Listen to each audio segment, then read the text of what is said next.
درنو کتونکو السلام علیکم. زه محمد سلمان همدرد د حق غږ پښتو چینل خبري لنډیز کې ستاسو قربا اوس تاسو پام را اړوم د مهمو خبرونو لنډیز. ریټر اژانس د امریکایي قومندان له خولې ویلي چې دوی له پنټاګون څخه غوښتنه کړې ده چې په سیمه کې باید یو الوتکې وړونکې کښتۍ ځای پر ځای کړي. راپور کې راغلي چې پنټاګون تر اوسه په دې اړه پریکړه نه ده کړې، خو تمه ده چې په نږدې راتلونکي کې به په دې اړه خپله پریکړه اعلان کړي.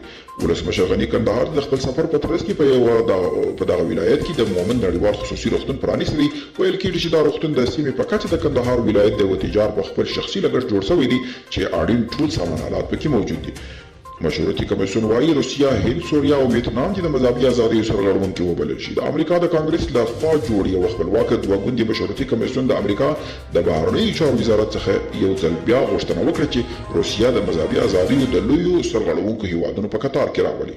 او نیویارک ټایمز ورسپاڼې د افغانستان څخه د امریکایي ځواکونو تر وتلو وروسته په دغه هیواد کې د ترهګریزو ګواښونو په اړه یو راپور خپور کړی دی. راپور کې راغلي چې له افغانستان څخه د بهرنیو ځواکونو تر وتلو وروسته به د وخت په تېرېدو دغه هیواد یو ځل بیا امریکا ته په سترګواښ بدل شي.